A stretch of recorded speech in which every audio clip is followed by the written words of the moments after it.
দর্শক আপনাদেরকে স্বাগত জানাচ্ছি নতুন সময় .টিভির সাপ্তাহিক স্বাস্থ্য বিষয়ক আয়োজন হেলথ ইজওয়েল থেকে আমি শামীম আহসান। আমাদের এই পর্বের আলোচনার বিষয় স্বাস্থ্য সেবায় অকুপেশনাল থেরাপি চিকিৎসার ভূমিকা। বিষয়টি নিয়ে আলোচনার জন্য আমাদের সাথে রয়েছেন Sharda Kumar Saha Arun, senior occupational therapist, stroke rehab unit, CRP Mirpur, এবং আরো রয়েছেন Shama Farhan bin Hossain, occupational therapist, spinal cord injury unit, CRP Mirpur. আপনাদেরকে স্বাগত জানাচ্ছি নতুন সময়ে। স্যার, আমরা প্রোগ্রামের শুরুতে জানতে চাচ্ছিলাম অকুপেশনাল থেরাপি চিকিৎসাটি কি?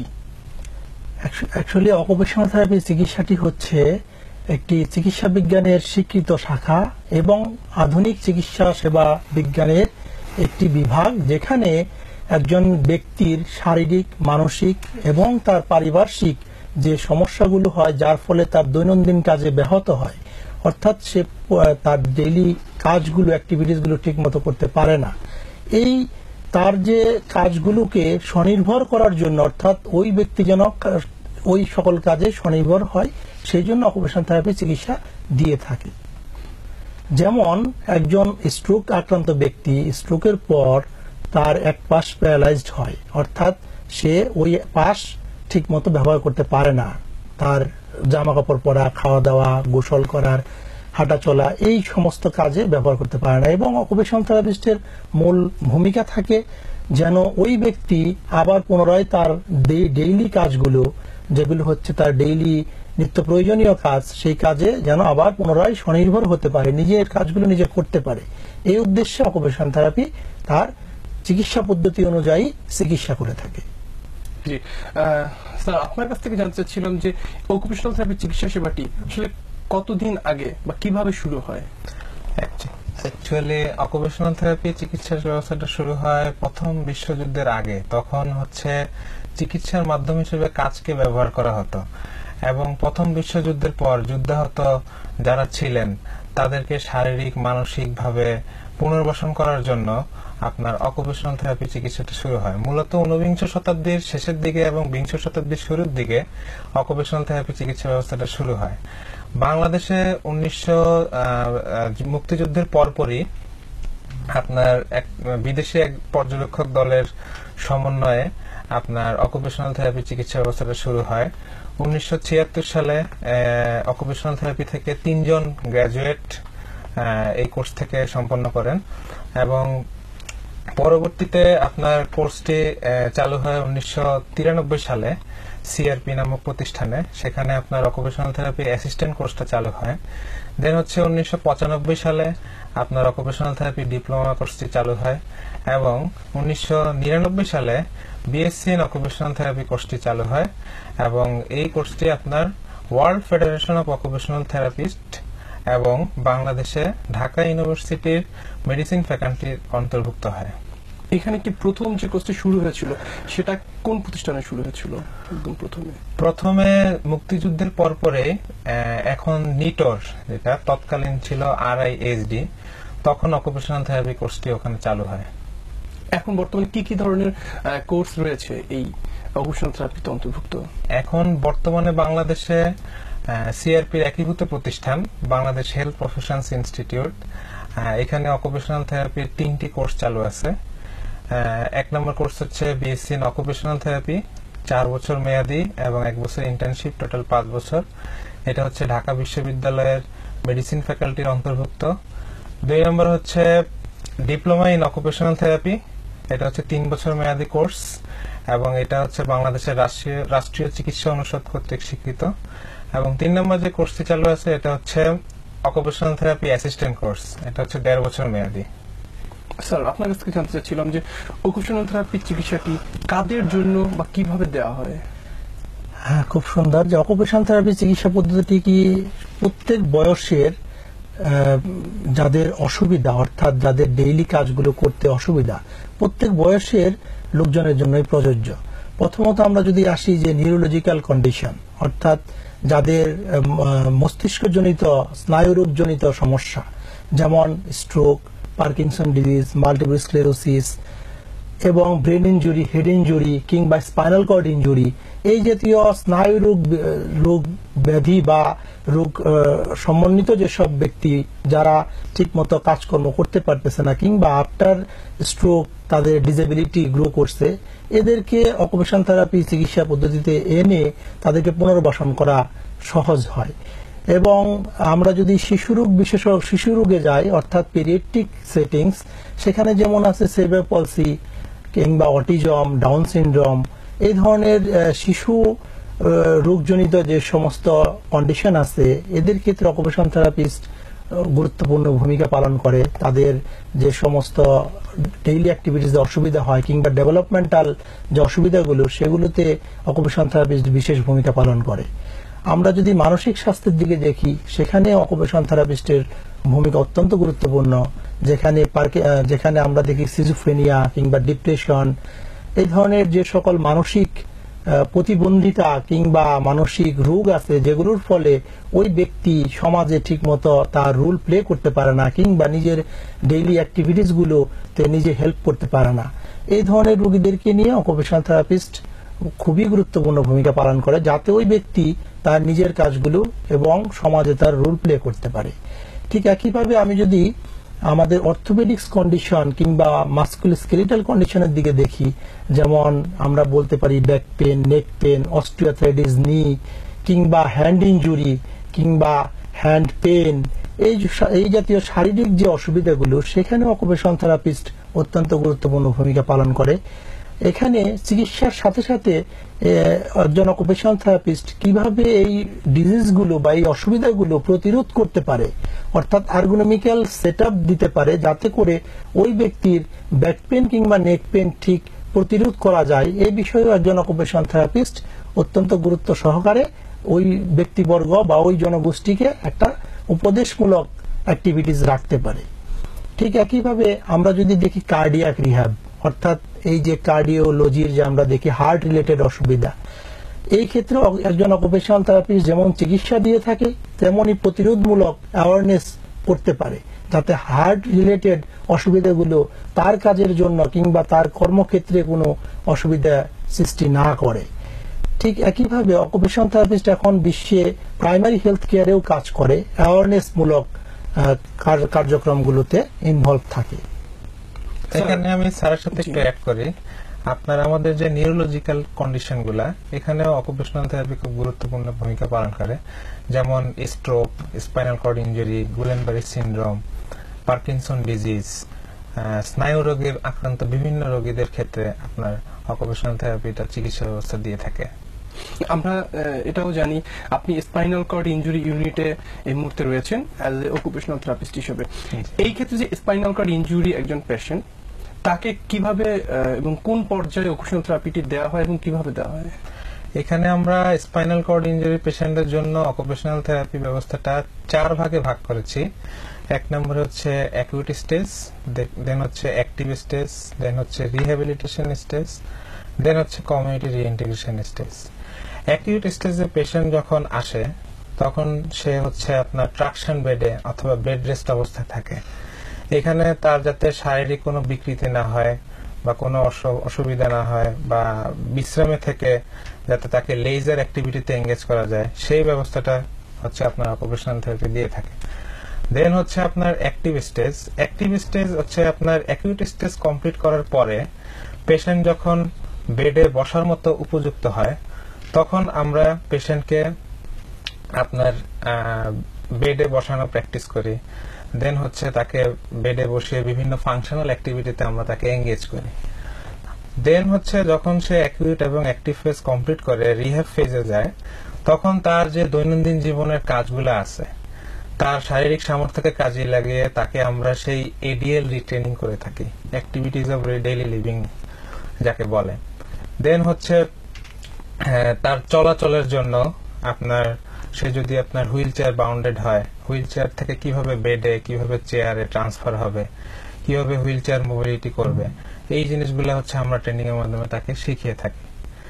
দেন হচ্ছে সবগুলা 3টা ফেজ কমপ্লিট করার পরে যখন সে বাসায় যাওয়ার মতো, বাড়িতে যাওয়ার মতো উপযুক্ত হয়, তখন আমরা তাকে অ্যাডভান্স কিছু ট্রেনিং দিয়ে থাকি। তারপরে হচ্ছে তার সে বাড়িতে গিয়ে কোন কাজে এঙ্গেজ হবে সেই বিষয়ে এডুকেশন দিয়ে থাকি। কমিউনিটিতে গিয়ে সে কিভাবে মানুষের সাথে কথা বলবে, চলাফেরা করবে এবং বিভিন্ন কাজে এঙ্গেজ থাকবে, মানসিকভাবে শারীরিকভাবে কিভাবে পারফেক্ট থাকবে সেই বিষয়ে আমরা হচ্ছে তাকে ট্রেনিং দিয়ে থাকি। মোট কথা হচ্ছে এই আপনার কমিউনিটি রিইন্টিগ্রেশন ফেজে রোগীর গুরুত্বপূর্ণ কাজ হচ্ছে আপনার হুইল চেয়ার অ্যাক্সেসিবিলিটি এবং হোম মডিফিকেশন। এই জিনিসটা হচ্ছে আপনার একজন অকুপেশনাল থেরাপিস্ট করে থাকবে। যেমন একজন পেশেন্ট, তাকে তো হুইল চেয়ার নিয়ে বাড়িতে যেতে হবে, কিন্তু সে হুইল চেয়ার নিয়ে আঁকা বাঁকা উঁচু নিচু সবগুলো পথে কিভাবে চলবে, সেখানে তার বাড়িতে প্রবেশের জন্য প্রয়োজনে আমরা একটা র্যাম্প ডিজাইন করে দেই বা অন্য কোনো অ্যাক্সেসিবল ওয়ে তাকে করে দেই। দেন হচ্ছে তার হুইল চেয়ারে বসে সে কিভাবে তার বাড়ির অন্যান্য কাজগুলো করবে, টয়লেটিং করবে, কিভাবে তার সেলফ কেয়ার অ্যাক্টিভিটি করবে, কিভাবে তার প্রোডাক্টিভিটি করবে, লেজার অ্যাক্টিভিটিতে কিভাবে ইনভলভ হবে এবং এই জন্য তার বাড়ির কি কি মডিফিকেশন লাগবে সেই জিনিসগুলো ডিজাইন আমরা তাকে করে দিই এবং সেভাবে তাকে চলাচলের উপযুক্ত করার চেষ্টা করি।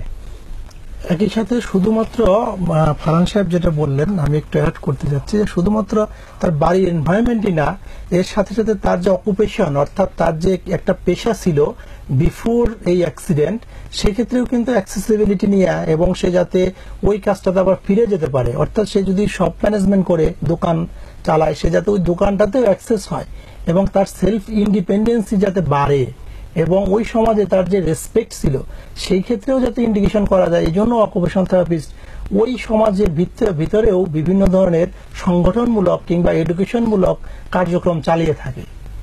এটা সবসময় প্রয়োজন হয় না, কোনো কোনো সমাজ ভিত্তিতে এটারও প্রয়োজন হয়। সেক্ষেত্রে কি আপনারা কাউন্সিলিং বা এই ধরনের কোনো কিছু? কাউন্সিলিং এবং সেক্ষেত্রে ওই সমাজে গ্রুপ মিটিং, গ্রুপ থেরাপিও রান করা হয়, যাতে করে ওই সমাজের ভিতরে যে তার একটা অ্যাক্সেস বা তার যে একটা রেসপেক্ট এটা যাতে ধরে রাখতে পারে।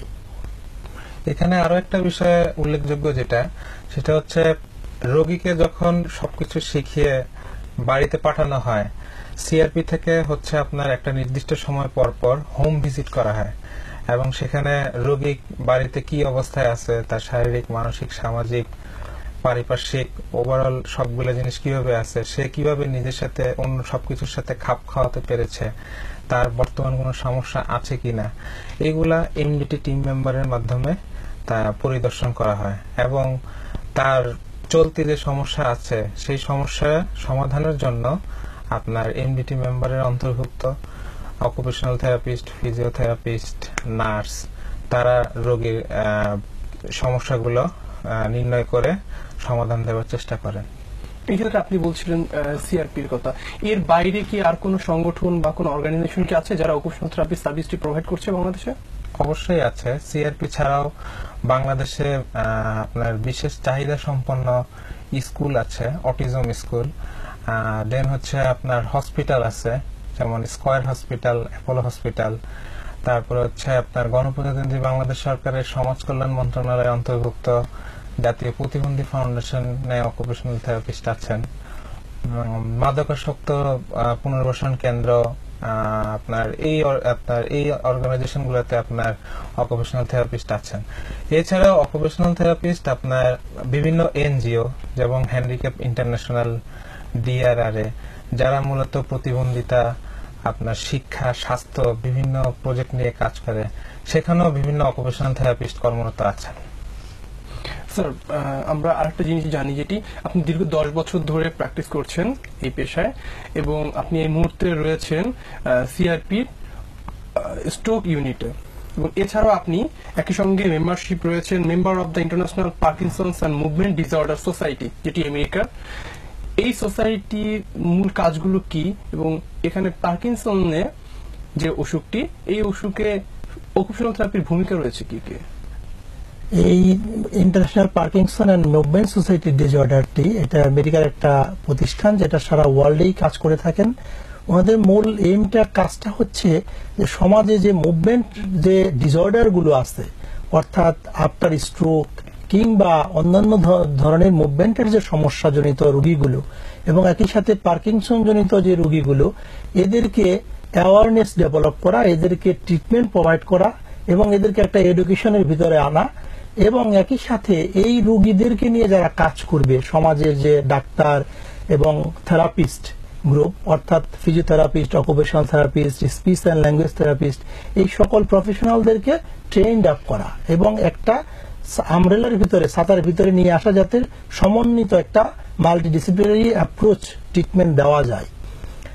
আর এই পার্কিনসন যে ডিজিজটা, এইটা আসলে আমাদের একটা ব্রেনের একটা হচ্ছে যে বেজাল গ্যাংলিয়া নামক একটা জায়গা আছে, যেখান থেকে ডোপামিন সিক্রেশন হয়। এই ডোপামিন সিক্রেশনটা যখন কমে যায়, তখন আমাদের বিভিন্ন ধরনের প্লেজারেবল অ্যাক্টিভিটি এবং মুভমেন্টে অসুবিধা হয়, অর্থাৎ আমরা ঠিক মতো মুভমেন্ট করতে পারি না, এবং যে ক্ষেত্রে আমাদের প্রতিদিনের যে কাজকর্ম, হাঁটা চলা, জামা কাপড় পরা, গোসল করা, সবগুলো কাজেই আমাদের হ্যাম্পার্ড হয়। এবং এই জাতীয় রোগটা সাধারণত দেখা যায় যে আফটার 45 to 50 ইয়ার্স এর পরে গিয়ে এই রোগটা বেশিরভাগ ক্ষেত্রে দেখা দেয়। এবং এই রোগের ফলে দেখা গেছে যে ওই রোগী শুধুমাত্র শারীরিকভাবেই না, তার মানসিকভাবে যে ডিপ্রেশনটা অর্থাৎ বিষণ্ণতা চলে আসে, এবং সে কোনো কাজেই মনোযোগ দিতে পারে না, তার ইন্টারেস্ট কমে আসে, কোনো কাজে সে ঠিক মতো নিজেকে ইনভলভ করতে চায় না। তো এইখানে অকুপেশনাল থেরাপিস্টের একটা বড় ভূমিকা আছে। যেমন অকুপেশনাল থেরাপিস্ট তার দৈনন্দিন কাজটাকে দেখে, তার অ্যাবিলিটিটাকে অ্যাসেস করে, তার যে ক্ষমতা অর্থাৎ তার শারীরিক যে ক্ষমতাগুলো, অ্যাবিলিটিগুলো অর্থাৎ মাসল পাওয়ার কিংবা রেঞ্জ অফ মোশন কিংবা তার কগনিটিভ যে সাইডটা অর্থাৎ তার মানসিক যে দক্ষতা, এটাকেও অ্যাসেসমেন্টের ভিতরে নিয়ে আসে, এনে তার সামগ্রিক অ্যাসেসমেন্ট একটা প্রবলেম আকারে তৈরি করে, প্রবলেম লিস্ট। এই লিস্ট অনুসারে তখন প্ল্যান করা হয় যে তাকে কি ধরনের ট্রিটমেন্ট দেওয়া যেতে পারে, যাতে করে সে আবার পুনরায় তার কাজে ফিরে যেতে পারে। তো এই ক্ষেত্রে যেটা দেখা যায় যে বেশিরভাগই মডিফিয়েবল কাজগুলো হয়, অর্থাৎ এই রোগীগুলো একেবারে যে ভালো হয়ে যাবে সেটা না, কিন্তু তাকে যেটা করা যায় তার সেলফ স্টিম, সে যতটুকু পারে তার আত্মনির্ভরশীলতা ডেভেলপ করানো, অর্থাৎ সে যাতে নিজের উপরে ডিপেন্ড হতে পারে, যে নিজের কাজগুলো করতে পারে। তো এই ধরনের রোগীদেরকে আমরা সেই শিক্ষাটা দেই এবং তার সেলফ স্টিম এইটা আমরা ডেভেলপ করার জন্য আমাদের টার্গেট থাকে। এবং যে অকুপেশনাল থেরাপিস্ট, তার হ্যান্ড ফাংশন, তার যে মনের যে ব্যাপারটা যেটা বললাম ডিপ্রেশন হয়ে যায়, তখন তাকে ইন্টারেস্ট বাড়ানো প্রত্যেকটা কাজে, এবং তাকে গ্রুপ থেরাপির ভিতরেও প্রয়োজন হলে নিয়ে আসা। এবং শুধু রোগী নিয়েই আমাদের কাজ না, রোগীর যে প্যারেন্টস বা রোগীর যে যারা গার্জিয়ান থাকে, ফ্যামিলি মেম্বার থাকে, তাদেরকে নিয়েও আমাদের অনেক কাজ আছে এখানে। এই ক্ষেত্রে রোগী যেহেতু ডে বাই ডে একটু ডিটোরিয়েট করতে থাকে, অনেক ক্ষেত্রে দেখা যায়, তখন তাদের রোগীর কেয়ারারদেরকেও কাউন্সিলের ভিতরে নিয়ে আসতে হয়। এখানেও একজন অকুপেশনাল থেরাপিস্ট অনেক গুরুত্বপূর্ণ ভূমিকা পালন করে। স্যার, এখানে বলছেন যে গ্রুপ থেরাপি, এটি সম্বন্ধে জানতে চাচ্ছিলাম। গ্রুপ থেরাপিটা হচ্ছে এরকম একটা থেরাপি যেখানে রোগীকে তার লেভেল অফ ইন্টারেস্ট একটা কাজে, অর্থাৎ সবাই মিলে যখন কাজ করা হয়, গ্রুপ থেরাপিতে শুধুমাত্র একটা রোগী থাকে না, যেখানে এই ধরনের আরো 2-3টা রোগীকে একত্র করে তখন আমরা একটা অ্যাক্টিভিটি সিলেক্ট করা হয়, যে অ্যাক্টিভিটিটা খুবই সহজ, সবাই যাতে একটু একটু করে করতে পারে। তখন হয় কি, ওই রোগীটা, আমার যে রোগীটা পার্টিকুলার, ওই রোগীটা দেখা গেল যে একটু সে ইন্টারেস্ট ফিল করে অন্য রোগীকে দেখে কিংবা অন্য একজন কেয়ারারকে দেখে, তখন এই তার যে এই কাজের যে ইনভলভমেন্টটা এটা বেড়ে যায় আরো। যেটা একা একা যখন করতে যায় তখন সে একা একা ঠিক মতো ইন্টারেস্ট ফিল করে না, যেটা গ্রুপে দিলে তখন ডিসকাশন হয়, এদের ভিতরে একটা আন্ডারস্ট্যান্ডিং, ইন্টার কোলাবোরেশনটা বাড়ে, অর্থাৎ একজন আরেকজনকে শেয়ারিং করে, এই শেয়ারিং এর মাধ্যমে তাদের ডেভেলপটা আরো বেশি হয়। তো এই ইন্ডিভিজুয়াল থেরাপির পাশাপাশি আমরা গ্রুপ থেরাপিতেও এই ধরনের রোগীকে ইনভলভমেন্ট করি, যাতে তার এই ইন্টারেস্ট গুলো বাড়ে। স্যার, এখানে আপনি বলছিলেন একটু আগে যে কেয়ার গিভার বা এরা কারা? কেয়ার গিভার সাধারণত আমরা যেটা করি যে তার ফ্যামিলি মেম্বার, অর্থাৎ হাজব্যান্ড থাকলে ওয়াইফ কিংবা তার ছেলে মেয়ে কিংবা তার কাছের কোনো আত্মীয় স্বজন, এনারাই সাধারণত কেয়ার গিভার হিসাবে আসে। কোনো কোনো ক্ষেত্রে আমাদের দেখা যায় যে অনেক সময় তার কাছের লোকগুলো হয়তো আসতে পারে না, এই সব ক্ষেত্রে ওনারা অনেক সময় পেইড কেয়ার গিভার, অর্থাৎ যাদেরকে টাকা দিয়ে ডেইলি পেমেন্টে হয়তো রাখে, তো এদেরকেও আমরা ইনভলভমেন্টে আনি, যেহেতু সে দেখাশোনা করবে ওই রোগীটার। তো বেশিরভাগ ক্ষেত্রেই ফ্যামিলি মেম্বার পেইড কেয়ারার হিসাবে আসে। স্যার আরেকটা জিনিস আমরা জেনে থাকি যে একজন ডিসেবল পেশেন্টকে যখন ট্রিট করা হয়, বিশেষ করে হুইল চেয়ার অ্যাক্টিভিটিস এর ক্ষেত্রে তার সাথে পেয়ার হিসাবে কাজ করে দুইজন করে। তো এই ব্যাপারটা নিয়ে যদি কিছু বলতেন, কেন বা এটার উপকারিতাগুলো কি কি? দুজন করে সাধারণত আমরা একই ক্ষেত্রে, অর্থাৎ রোগীটা যখন ঠিক মুভমেন্টে অসুবিধা হয়, একটা ট্রান্সফার হতে বেড থেকে হুইল চেয়ার কিংবা হুইল চেয়ার থেকে বেড, তখন সাধারণত দেখা যায় যে হেভি হলে দুজন অ্যালাউ হয়, বাট বেশিরভাগ ক্ষেত্রে একজন থাকেন যিনি এই কাজগুলো অর্থাৎ রোগীকে একটু ট্রান্সফারিং এ হেল্প করে। এবং তাদেরকেও আমাদের এডুকেশন করতে হয় যে যেহেতু তারাও ওইভাবে আগে থেকেই জেনে আসেন না কি করে হুইল চেয়ার থেকে ট্রান্সফার করতে হবে, তাদেরকেও আমাদের এই ট্রান্সফারিং এর ভেতরে আনতে হয় এবং কেয়ারার হিসেবে তাদেরকেও যতগুলো ট্রেনিং করানো আমরা শুরুর দিকে সেই ট্রেনিং গুলো দিয়ে থাকি। স্যার আরেকটা জিনিস জানি যে আপনি দীর্ঘ 10 বছর ধরে স্ট্রোক ইউনিটে কাজ করে যাচ্ছেন। তো এই যে স্ট্রোক ইউনিটে এই অকুপেশনাল থেরাপির আসলে মূল ভূমিকাগুলো কোথায়? আসলে স্ট্রোক ইউনিটের সম্বন্ধে যদি বলতে যাই, স্ট্রোক সম্বন্ধে আমাদের একটু ছোট করে জানা দরকার যে স্ট্রোক জিনিসটা কি। স্ট্রোক জিনিসটা হচ্ছে যখন ব্রেনের ভিতরে আমাদের এই যে রক্ত চলাচলটা, আমাদের দেহে রক্ত চলাচল হয় ব্রেনের ভিতরে, তো এই ব্রেনের ভিতরে রক্ত চলাচলে যদি কোনো কারণে বাধাগ্রস্ত হয়, সেটা হতে পারে হ্যামোরেজিক হয়ে অর্থাৎ রক্তক্ষরণ হয়ে, হতে পারে রক্ত না যাওয়ার ফলে অর্থাৎ ব্লক হয়ে গেল আর্টারির ভিতরে, তখন আর রক্ত যেতে পারে না পরের অংশে। তো তখন এই ব্রেন সেলগুলো ড্যামেজ হয়, অর্থাৎ ব্রেন সেলগুলো মারা যায়, সেটা কখনো কখনো পার্শিয়াল, কখনো কখনো কমপ্লিট। এর ফলে ওই ব্রেন সেলগুলো ড্যামেজ হওয়ার ফলে ওই ব্রেন সেলগুলো যে এরিয়াটা যে কাজগুলো করতো তখন এই কাজগুলো আর হয় না।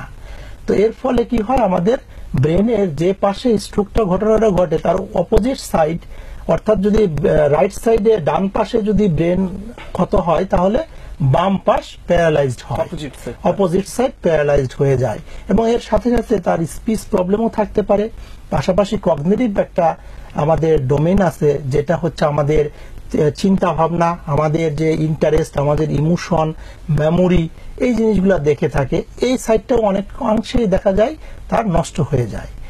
তো আমরা যদি খুব ছোট উদাহরণ দেই, যেমন জমিতে আমরা যখন পানি দেই, নালা তৈরি করে পানি দেই, এবং এই ক্ষেত্রে দেখা যায় না উপর থেকে, নালার উপর থেকে যদি মাটি পড়ে সেই পানিটা ব্লক করে ফেলে, তাহলে ওই পানিটা আর খেতে যেতে পারে না, এবং ওই ক্ষেতের যে ফসলগুলো সেগুলো দেখা যাবে যে সবুজ আর হচ্ছে না, সেগুলো হলুদ হয়ে আস্তে আস্তে মারা যাচ্ছে।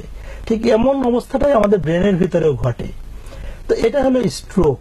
তো এই স্ট্রোকের যে আমাদের অকুপেশনাল থেরাপির ভূমিকাটা, এটা অত্যন্ত গুরুত্বপূর্ণ। বিকজ এই প্রথমে স্ট্রোক হওয়ার পরপরই রুগী যায় হচ্ছে আমাদের মেডিকেল ডাক্তারের কাছে অথবা নিউরোলজিস্টের কাছে, জেনারেল প্র্যাকটিশনারের কাছে। তো ওনারা জেনারেল প্র্যাকটিশনাররা যদি মনে করেন যে একজন নিউরোলজিস্টের কাছে পাঠানো দরকার, ওনারা তখন পেরিফেরি থেকে তখন আমাদের স্পেশালাইজড ইনস্টিটিউট বা হসপিটালগুলোতে পাঠায়, এবং সেখানে 2 থেকে 3 সপ্তাহের একটা অবজারভেশন পিরিয়ড, খুব ক্রিটিক্যাল পিরিয়ড যায়। এবং সেখানে ট্রিটমেন্ট হওয়ার পর ওই রোগীগুলো রিহ্যাবিলিটেশনের জন্য অর্থাৎ থেরাপি সার্ভিসের জন্য আমাদের হসপিটাল বা আমাদের রিহ্যাব সাইডে পাঠানো হয়। Physiotherapy, occupational therapy, speech and language therapy, এই রিহ্যাবিলিটেশন করার জন্য তখন আমাদের কাছে আসে। ফার্স্ট আমরা অ্যাসেসমেন্ট করি রোগীটাকে, তার ফিজিক্যাল অ্যাসেসমেন্ট করি, তার কগনিটিভ সাইড দেখি, তার সেন্সরি অর্থাৎ রোগীর অনুভূতি, যে অনুভূতিগুলো ঠিক আছে কিনা। অনুভূতিগুলো শুধুমাত্র টাচ সেন্সেশন এটাই না, এর সাথে টেম্পারেচার, এর সাথে স্টেরিওগনোসিস, অর্থাৎ আমাদের মেডিকেলের অনেকগুলো সেন্সরি এরিয়া আছে, এই সেন্সরি এরিয়াগুলো আমরা দেখে থাকি। এরপরে অ্যাসেসমেন্ট করার পর তার সমস্ত ফাইন্ডিংস আমরা বের করি যে কোথায় কোথায় অসুবিধা। কোনো কোনো রোগীর থাকে শুধুমাত্র শারীরিক অসুবিধা, কোনো কোনো রোগীর থাকে এর সাথে দেখা গেল মেমোরি লস হয়ে গেছে, তো কোনো কোনো রোগীর থাকে সেন্সরি অসুবিধা। তো এই সমস্ত অসুবিধাগুলোকে নিয়ে আমরা একটা প্ল্যান করি যে কি কি ট্রিটমেন্ট দিব। তার সেন্সরি অসুবিধা আছে তাহলে আমাকে সেন্সরি ট্রিটমেন্ট দিতে হবে। তার যদি শারীরিক অসুবিধা থাকে, অর্থাৎ সে যদি হাত ঠিক মতো তুলতে না পারে, তাহলে আমাকে হাত তোলার জন্য যে কাজগুলো, অর্থাৎ একজন অকুপেশনাল থেরাপিস্ট অনেকগুলো ধাপ অবলম্বন করে থাকে এই ক্ষেত্রে, যেমন অনেকগুলো পদ্ধতিও ইউজ করে। যেমন আমরা যদি বলি ফিজিক্যাল এক্সারসাইজ, মডালিটিস, অর্থাৎ এখানে ভাইব্রেটর ইউজ হয়, এখানে আইসিং ইউজ হয়, এখানে সেন্সরি স্টিক ইউজ করা হয়, এখানে কগনিটিভের জন্য যেমন আছে আমাদের অনেক ইকুইপমেন্ট, যেমন মেমোরি ট্রেনিং দেওয়া হয়। তো এই ধরনের আমরা প্ল্যান করি যে তাকে কি কি ট্রিটমেন্ট দিব এবং কতদিন দিব। সেটা হতে পারে শর্ট টার্ম, হতে পারে লং টার্ম। আমরা গোল আকারে সেট করি। যখন আমরা লং টার্ম গোলটা ফিল আপ করি, যে দেখি যে রোগী 1 থেকে 1.5 মাসে একটা ভালো ডেভেলপমেন্ট চলে আসছে, তখন আমরা ওই রোগীকে যেটা করি যে তার ফাংশনাল কাজে ইনভলভ করায়। অর্থাৎ হাত যদি দেখি যে তার একটা হাত সে ইউজ করতে পারতেছে, একটু মুভমেন্ট হচ্ছে, তখন আমরা ফিডিং এর জন্য কাজে লাগাই। তাকে খাবার নিয়ে আসতে বলি, খাবারেরও ট্রেনিং দেই আমরা তখন। এবং এই ক্ষেত্রে যদি নর্মালি সে খেতে পারে তো খুবই ভালো। আর যদি দেখা গেল কিছু লিমিটেশন আছে, তখন আমরা যেটা করি মডিফিকেশন তৈরি করি, যে মডিফাইড স্পুন কিংবা লেখার ক্ষেত্রে মডিফাইড পেন, এই ধরনের স্প্লিন্টিং এবং স্প্রিন্টিং এর সাথে সাথে এগুলো ইউজ করে তাকে স্বাবলম্বী করার চিন্তা করি। যেমন স্প্রিন্টিং যদি আমি একটা চিত্র দেখা এখানে, এই ক্ষেত্রে যেমন আমরা লেখার জন্য এই ব্যক্তি স্বাভাবিকভাবে লিখতে পারতেছিল না। তো এই স্বাভাবিকভাবে লিখতে পারতেছে না, এই ব্যক্তি কি করতেছে, এই ব্যক্তির আমরা লাস্ট পর্যায়ে গিয়ে দেখলাম যেটা এই ব্যক্তি ঠিক মতো কলম ধরতে পারতেছে না। তাকে তখন আমরা যেটা করলাম, একটা রাইটিং স্প্রিন্ট তৈরি করে দিলাম, কলম ধরে লিখতে পারবে, অর্থাৎ কলমটা স্প্রিন্ট ধরে রাখবে, উনি মুভমেন্ট গুলো করবে। তো এতে করে কি হলো, উনি কিন্তু এর ফলে স্বাবলম্বী হলো, নিজে নিজে লিখতে পারলো। এবং একই সাথে আমরা যদি দেখি যে তার কোন রোগীর ফিডিং অর্থাৎ খেতে পারতেছে না, তখন একইভাবে আমরা ফিডিং স্প্রিন্ট ইউজ করি। সেক্ষেত্রে অল্টারনেটিভলি স্প্রিন্ট দিয়ে তাকে ডেইলি অ্যাক্টিভিটিসে ইনভলভ করানো, তাকে ইন্ডিপেন্ডেন্স তৈরি করা। স্যার, এখানে আপনি যে কথাগুলোর ভিতরে বলছিলেন যে physiotherapy, occupational therapy, speech therapy, তো খুব পরিচিত দুটি শব্দ ফিজিওথেরাপি এবং অকুপেশনাল থেরাপি। আসলে এই দুটি পেশার ভিতরে বেসিক ডিফারেন্সটা কোথায় বা কিভাবে তারা কাজ করেন? হ্যাঁ, খুব ভালো একটা প্রশ্ন, যে আমরা একই সাথে কাজ করি, একে অপরের পরিপূরক। একই সাথে কাজ করি ফিজিওথেরাপিস্ট এবং অকুপেশনাল থেরাপিস্ট। তো অকুপেশনাল থেরাপিস্টের রোলটা হচ্ছে এখানে হলিস্টিক্যালি, অর্থাৎ রোগী একদম ফ্রম ইন থেকে শুরু করে রোগীটা আসলো আমার কাছে, রোগীর যে শারীরিক, মানসিক, সামাজিক, ইভেন তার যে এনভায়রনমেন্টাল দিকটা, তার ইন্টারেস্ট, অকুপেশন ইন্টারেস্ট, এই সবগুলো দিকই একজন অকুপেশনাল থেরাপিস্টকে দেখতে হয়। তার লেজার টাইমে বিনোদনের জন্য সে কি করবে সেটাও দেখতে হয়। কিন্তু আমরা যদি ফিজিওথেরাপিস্টের দিকে দেখি, যে ফিজিওথেরাপিস্ট বলতে মানে হচ্ছে তার শারীরিক যে অসুবিধাগুলো, তো ফিজিওথেরাপিস্ট কিন্তু শারীরিক অসুবিধাগুলো অবশ্যই উনি দেখবেন। একই সাথে অকুপেশনাল থেরাপিস্টও দেখতেছেন, কিন্তু এদের চিকিৎসা পদ্ধতিটা ভিন্ন। একই সাথে ডাক্তার সাহেবও ওষুধ দিচ্ছেন ওই শারীরিক সমস্যাটা দূর করার জন্য। তো চিকিৎসা পদ্ধতিগুলো কিরকম, ফিজিওথেরাপিস্ট যিনি, উনি ফিজিক্যালি তার যে ইকুইপমেন্ট গুলো আছে এবং ফিজিক্যালি যে মুভমেন্ট গুলো, এগুলোকে উনি দেখতেছেন। যেমন বিভিন্ন ধরনের সাইকেলিং করাচ্ছেন কিংবা ডাম্বেলিং করাচ্ছেন, এটা করে সে এক্সারসাইজ করিয়ে তার ফিজিক্যাল ফিট করার জন্য সে তৈরি করতেছেন। একইভাবে এই ফিজিক্যাল ফিটনেসটা কিন্তু অকুপেশনাল থেরাপিস্ট করতেছেন। কিভাবে করতেছেন, ওনার অকুপেশনাল যে কাজগুলো, অর্থাৎ তার অ্যাক্টিভিটি সিলেকশন করে সে কতটুকু তার মুভমেন্ট বাড়তেছে। যদি আমি এক্সাম্পল দেই, একটা রোগী যদি সে হাত ঠিক মতো সোজা করতে পারতেছে না, একজন ফিজিওথেরাপিস্ট কি করতেছে, এই হাতটাকে প্যাসিভলি সে সোজা করে আবার নিয়ে আসতেছে এবং এই মুভমেন্টটা বারবার করার ফলে তার এই রেঞ্জটা স্বাভাবিক জায়গায় আসতেছে। একই সাথে অকুপেশনাল থেরাপিস্ট কি করতেছে, এই গ্লাসটা একটু এখানে রাখলো, প্রথম সে ধরতেছে, আবার আনতেছে, আস্তে আস্তে গ্রেডেড করে দিল, একটু দূরে নিয়ে দিল, সে আবার ওইটা করতেছে। এই যে তার গ্রেডেড মুভমেন্টটা, এতে করে তার গ্রেডেড করে করে তার রেঞ্জটা বেড়ে গেল। তাহলে এখানে আপনি বলছেন ফিজিওথেরাপি তার ফিজিক্যালি ফিট করে দিচ্ছেন এবং অকুপেশনাল থেরাপি তাকে ফাংশনালি না, ঠিক ফাংশনালি না, ঠিক ফাংশনালিটা হচ্ছে পরে তার রেঞ্জ যে বাড়ানো, একই সাথে কাজ করতেছে। ফিজিওথেরাপিস্ট কাজ করতেছে যে তার রেঞ্জটাকে সে প্যাসিভলি হোক অ্যাক্টিভলি হোক সে করতেছে এক্সারসাইজের মাধ্যমে। অকুপেশনাল থেরাপিস্ট কি করছে, অ্যাক্টিভিটি দিয়ে দিচ্ছে।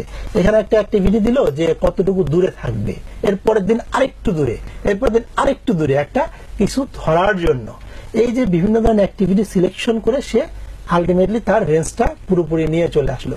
তার মানে একটা রোগীর জন্য অকুপেশনাল থেরাপিস্ট যেমন কাজ করতেছে তার রেঞ্জ বাড়ানোর জন্য, একই সাথে ফিজিওথেরাপিস্টও রেঞ্জ বাড়ানোর জন্য কাজ করতেছে। লাস্টলি কি হলো, এই রোগীটার রেঞ্জ যখন চলে আসলো, তখন লাস্ট হচ্ছে অ্যাডিশন হলো, একটা কাজ যুক্ত হলো অকুপেশনাল থেরাপিস্টের জন্য, যে তার খাবার তুলে মুখে দেওয়া, সে ওই ট্রেনিংটাও তাকে দিতে বাধ্য এবং দিয়ে থাকে, যাতে করে রোগী তার ডেইলি ওই কাজটাতে তার এই যে রেঞ্জটা, মুভমেন্টটা ইউজ করতে পারে। ধন্যবাদ স্যার। স্যার, আপনার কাছ থেকে যেটি আমি জানতে চাচ্ছিলাম, আমাদের 27 অক্টোবর বিশ্ব অকুপেশনাল থেরাপি ডে, যেটি প্রতি বছর পালন করা হয়, খুব অল্প সময়ের ভিতরে আমরা জানতে চাচ্ছিলাম যে এবছর আপনাদের প্ল্যান কি এবং কিভাবে সেলিব্রেট করতে যাচ্ছেন বিশ্ব অকুপেশনাল থেরাপি দিবস এবং এটির উদ্দেশ্য কি? মূলত বিশ্ব অকুপেশনাল থেরাপি দিবসের উদ্দেশ্য হচ্ছে অকুপেশনাল থেরাপি চিকিৎসা ব্যবস্থাটার প্রচার এবং প্রসার এবং অ্যাওয়ারনেস তৈরি করা। তো এই বছর আমাদের কেন্দ্রীয়ভাবে সিআরপি থেকে হচ্ছে আমাদের র্যালি হবে, দেন হচ্ছে ডিসকাশন প্রোগ্রাম হবে, দেন হচ্ছে আমাদের বিকেলে ডিসেবলড এবং হুইল চেয়ার পেশেন্টদের জন্য, পার্সনদের জন্য হচ্ছে আমরা স্পোর্টস একটা ইভেন্ট রেখেছি, এবং দেন হচ্ছে আপনার পেশেন্টরা এখানে চিকিৎসা সেবা নিচ্ছে রেগুলার, তারা মাঝে মধ্যে ডিপ্রেশনে থাকে, হ্যাঁ, তাদের লেজার পারপাসে আমরা সন্ধ্যায় হচ্ছে আপনার কালচারাল একটা ইভেন্ট রেখেছি, এবং সারাদিন ব্যাপী আমাদের প্রোগ্রামটা চলবে, দিবস উদযাপন চলবে, এবং এখানে বিভিন্ন দেশ বরেণ্য অতিথিরা থাকবেন। এই হচ্ছে আমাদের এই বছরের বিশ্ব অকুপেশনাল থেরাপি দিবসের প্ল্যান। মূলত বিশ্ব অকুপেশনাল থেরাপি দিবস উদযাপনটা শুরু হয় আপনার 1951 সাল থেকে, দেন আপনার এটা ক্রমে ক্রমে হচ্ছে সারা বিশ্বে প্রচারিত হচ্ছে। ধন্যবাদ। দর্শক, আমরা আজকে আমাদের এই বিশেষ পর্বে জানছিলাম অকুপেশনাল থেরাপি পেশাটি সম্বন্ধে এবং কিভাবে চিকিৎসা বিজ্ঞানে তারা ভূমিকা পালন করে যাচ্ছেন মানুষকে সুন্দর এবং একটি সুন্দর। দর্শক, আজকে আমাদের এই পর্বে আমরা জানলাম অকুপেশনাল পেশাটি সম্বন্ধে, যেই পেশাটি চিকিৎসা বিজ্ঞানে তাদের অবদানের মাধ্যমে একটি মানুষকে সুন্দর এবং স্বাভাবিক জীবন দান করে যাচ্ছেন কিভাবে এবং কাজ করে যাচ্ছেন এই পেশার উন্নয়নে তারা। এবং অকুপেশনাল থেরাপি হবে, অকুপেশনাল থেরাপি, হ্যাঁ, ইনলাইনটা রাখবা যাবে। অকুপেশনাল থেরাপি, বিশ্ব অকুপেশনাল থেরাপি দিবস। দর্শক, আমাদের এই পর্বে আমরা জানলাম চিকিৎসা বিজ্ঞানের বিভিন্ন ধারার ভিতরে অন্যতম অকুপেশনাল থেরাপি চিকিৎসাটি সম্বন্ধে, এবং যারা আমাদের সুন্দর এবং স্বাভাবিক জীবন দান করার জন্য দিয়ে যাচ্ছেন অক্লান্ত পরিশ্রম। এবং প্রতি বছর 27 অক্টোবর বিশ্ব অকুপেশনাল থেরাপি দিবস পালিত হয়, এবছরও পালিত হবে নানান আয়োজনের ভিতর দিয়ে। আমরা আশা করব তাদের দিবসটি সুন্দর এবং স্বাভাবিক হোক। ভালো থাকবেন, সুস্থ থাকবেন এবং অবশ্যই নতুন সময়ের সাথেই থাকবেন।